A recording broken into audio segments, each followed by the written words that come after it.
Welcome to IAS project. In this video, let's talk about Yajur Veda and Atharva Veda. In our previous lectures, we have talked about Rig Veda and Sama Veda. There we have studied that Rig Veda was basically written in the form of hymns, which can also be called as Sukta. Moreover, in the case of Sama Veda, some of the hymns or Sukta of Rig Veda were taken, and these hymns and Sukta were composed to make melodies. So, the hymns or sukta which are present in Rig Veda and Sama Veda are actually poems. That is why we say Rig Veda Samhita and Sama Veda Samhita are poetry, whereas Yajur Veda is a prose. So, this is the first difference between Yajur Veda and the previous two Vedas, that is Rig Veda and Sama Veda. Another difference is that Rig Veda and Sama Veda both contain prayers, and these prayers are generally written for praising gods. Okay, but in the case of Yajur Veda, it mainly contains the procedures for the performance of sacrifices. When we say sacrifices, we generally mean yajna. So that is why Yajur Veda is basically a ritual Veda. The word ritual means the work that you have to do for the purpose of sacrifices. For example, Yajur Veda talks about how to build fire altars, or let's say how to construct yajna. Moreover, it also tells how to perform the process of yajna. So, the prayers that have to be said during sacrifice come from Rig Veda and Sama Veda. But the rituals that need to be done during the sacrifice comes from Yajur Veda. The word Yajur Veda actually comes from Yajur. Yajur is mainly related to yajna, okay? However, Yajur Veda also contains some other matters. For example, Yajur Veda is also important for its presentation on philosophical doctrines, which means that Indian philosophical thought also has some of its origins in Yajur Veda. We will learn more about Indian philosophical thought when we talk about schools of Indian philosophy. For example, Vedanta, Mimamsa, Samkhya, Nyaya. There are many schools of Indian philosophical thought. The information regarding this is already given in old NCERT and also in Nitin Singhania. So we will discuss these also in our later videos. But for now, let's understand that Yajur Veda also has some origins for the philosophical doctrines, or let's say the philosophical thought of India. If we talk about the division of Yajur Veda, then Yajur Veda is divided into two parts. The first part is called as Shukla Yajur Veda and the second part is called as Krishna Yajur Veda. Shukla means white, Krishna means black. That is why Shukla Yajur Veda is also called as white Yajur Veda, whereas Krishna Yajur Veda is also called as black Yajur Veda. Shukla Yajur Veda mainly contains mantras, whereas Krishna Yajur Veda contains both mantras as well as the prose explanations that are related to the performance of sacrifices. I told you sacrifice is nothing but yajna. However, the word yajna has a broader meaning in the context of Vedic literature. Okay, it is not just the performing of yajna where fire is there. It is also related to Brahman, universe and world. However, we won't go into all that. But what we need to understand is Yajur Veda mainly contains the procedures for the performance of sacrifices or yajna. So if we talk about some of the sacrifices, then Yajur Veda describes procedures for various sacrifices like Ashwamedha sacrifice, Vajpaya sacrifice, Agnihotra sacrifice and many other sacrifices. Ashwamedha sacrifice is also called as horse sacrifice. What happens in Ashwamedha sacrifice is, let's say there is a king, okay? His name is, let's say, King A. What King A does during Ashwamedha sacrifice is, he releases a horse. Now, this horse is free to go anywhere it wants. Let's say it has gone into a kingdom of another king, and that king's name is King B, okay? Now, the King B has two options. The first option is, he can stop that horse. And the second option for King B is that he can let that horse roam free within his kingdom. Okay, let's say the King B chooses the second option. Then it means that King B is basically under King A. So King A will get a superior position, and now King B has to observe a subsidiary position under King A. Let's say the King B chose first option. Okay, he chose to stop that horse. Then it means that King B has declared a war on King A. Now both will fight a battle. Whoever wins this battle will take both the kingdoms. So basically option 1 means the war between King A and King B. So depending on the strength of King B, let's say if he is strong, then he would choose option 1. If King B is weak, then he would choose option 2. Okay, I hope you understood this. Let's say all the other kings chose option 2. Then what King A did was, after the end of 1 year, he got this horse back and then he sacrificed this horse. And by sacrificing the horse, King A basically got a superior position and also his strength and prestige has also increased. So this is how Ashwamedha Yaga, or let's say Ashwamedha sacrifice, was conducted. And all this ritual has been given in Yajur Veda. Similarly, Vachapeya Yaga, or let's say chariot race, was also there. In Vachapeya Yaga, what happened was, there was basically a chariot race between King A and other tribesmen of King A. So if King A won the chariot race, then his prestige as well as power increased. So this is how kings during later Vedic period conducted various sacrifices like Ashwamedha Yaga, Vachapeya Yaga and also Rajasuya Yaga for increasing their power and prestige. We will talk more about all these sacrifices when we discuss religion during later Vedic period. So I told you that Veda basically has 4 parts. They are nothing but Samhitas, Brahmanas, Aranyakas and Upanishads. And these 3 parts are considered as ancillary to the Veda Samhitas. Ancillary, I told you, it means that a supporting role to Samhitas. So Brahmanas, Aranyakas and Upanishads basically have a supporting role with reference to Veda Samhitas. If we talk about the Brahmanas that are associated with Yajur Veda, then we have Brahmanas like Shatapatha Brahmana and Taittiriya Brahmana. You don't need to remember these names particularly in reference to Yajur Veda. But please try to remember Shatapatha Brahmana because previously we have talked about Shatapatha Brahmana. Shatapatha Brahmana says that Aryans moved towards east. Mainly it says that Aryans moved into eastern Uttar Pradesh. So similarly, if we talk about Aranyakas that are associated with Yajur Veda, then we have one important Aranyaka. That is nothing but Brihadaranyaka. Similarly, Upanishads that are associated with Yajur Veda are Brihadaranyaka Upanishad and also Taittiriya Upanishad. Please try to understand that Brahmanas, Aranyakas and Upanishads are more or less continuous. Okay, it is not like they are Harry Potter books. The first part is over and then second part is starting. It is not like that. Brahmanas, Aranyakas and Upanishads were written more or less continuously. So sometimes what happens is Aranyakas and Brahmanas basically overlap. Similarly, sometimes Upanishads and Aranyakas also overlap. That is why Aranyakas are also sometimes called as later part of Brahmanas. I hope this is clear. Anyway, I will tell you more about this when we talk about Brahmanas, Aranyakas and Upanishads. Brihadaranyaka Upanishad is also very famous because it has a very popular mantra. And that mantra is nothing but Asatoma Sadgamaya, Tamasoma Jyotirgamaya, Prutyorma Amrutangamaya. Please ignore any mistakes in my pronunciation. But what I am trying to tell is Brihadaranyaka has that mantra.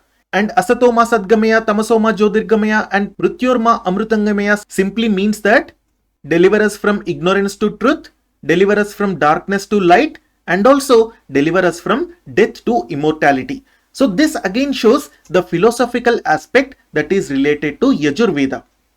And the last point here is Upaveda of Yajur Veda is nothing but Dhanur Veda. I told you that Dhanur Veda is basically archery.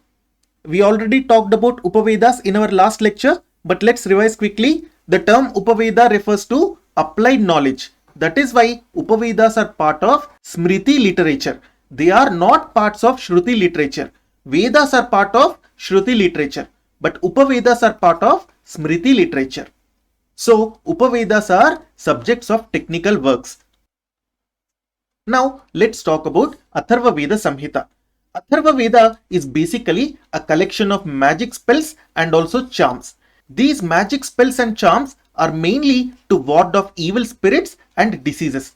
Please remember this because sometimes in prelims mock tests, direct questions like this can be asked. And these magic spells and charms are basically mantras. And these mantras try to cure various physical and mental diseases.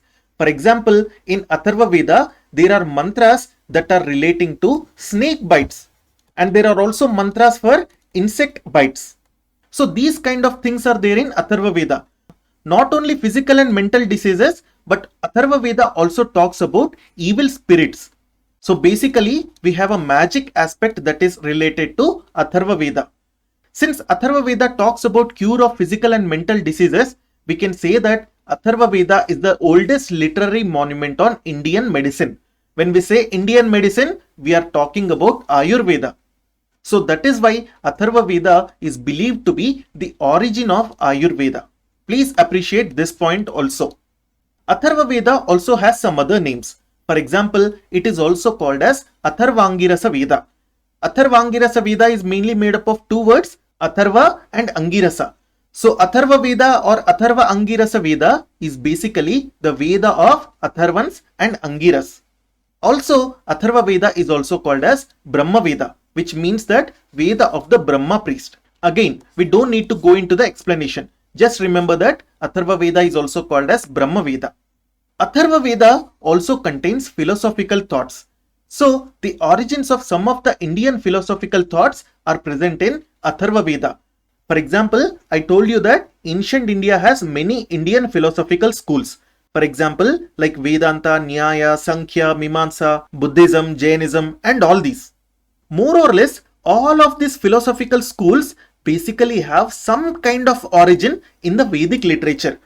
Mostly, these origins are present in Upanishads. However, some origins are also present in Samhitas. For example, in Yajur Veda Samhita and Atharva Veda Samhita, we find some origins of Indian philosophical thought also. Another important point is that Atharva Veda is the only Veda that deals with worldly happiness as well as spiritual knowledge. From this, we can understand that it deals with both material aspects of life as well as non-material aspects of life.